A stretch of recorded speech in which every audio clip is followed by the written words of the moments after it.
যাবে বাইরে। হ্যাঁ বলো। আমি কেন বাইরে পাঠাবো জানো? কেন কেন? এই যে তোমার সঙ্গে আমার নতুন প্রীত হয়েছে, হ্যাঁ। আমার স্বামীকে যদি বাইরে পাঠিয়ে দিই, হ্যাঁ। তাহলে তোমার সাথে আমি মাঝে মাঝে এসে প্রীত করতে পারবো। আহা। কি আনন্দ হবে বলো? ওরে আমার দাদু রে, আমার মনটা তো কুতু কুতু কুতু কুতু।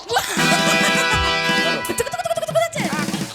তাহলে কি বলছি, কি বলবো? আমাকে দেবে তো টাকা? হ্যাঁ বলো। দাও। টাকা দেবো। তাহলে তুমি যতক্ষণ না টাকা দিচ্ছ আমি ঠিক তোকে আছে। বাইরে পাঠাতে তাহলে পারছি না। তুমি ওই নামুনি হ্যাঁ, নামুনি। আটকুরু বেটা মিশে আটকুরে। আটকুরু মিনসে হ্যাঁ। ওকে তুমি অনেক দূরে পাঠিয়ে দিবে। একদম। দিয়ে তোমাকে আমি রোজ দেখা করতে ঠিক আছে শোনো, টাকাটা দাও। এতে যা আছে ও, সব দাদু, দাদু, তোমার। কাঁধে দিয়ে দাও, কাঁধে। ও, ওরে বাবা রে। ও দাদু, আমি তো জীবনে এত টাকা দেখিনি, কাঁধে ভারও তো নিতে পারছি না। তোমার ওই মিনসে যদি চলে যায় না, হ্যাঁ, তোমাকে আর থেকে আরো কত টাকার ভার বইতে হবে। সত্যি? হ্যাঁ, তোমাকে আমি ওরে সব দিয়ে দেবো। আমার দাদু রে। আচ্ছা দাও, কাঁধে ঢুকিয়ে দাও, আমি এবার যাই, হ্যাঁ। ওই মিনচাটাকে বাইরে পাঠিয়ে আসি। হ্যাঁ পাঠিয়ে দাও পাঠিয়ে দাও। ও দাদু, ও, টাটা। টাটা।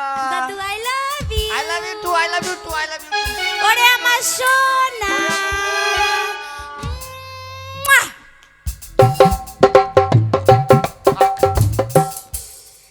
যাই হোক, আমার এবার কাজের কাজ হয়ে গেছে। ওই শালা বাইরে যাবে আর ওর বইয়ের সঙ্গে আমি দিন রাত ফষ্টি নষ্টি করবো। আমার তো এটাই কাজ। ঠিক আছে? বাহ,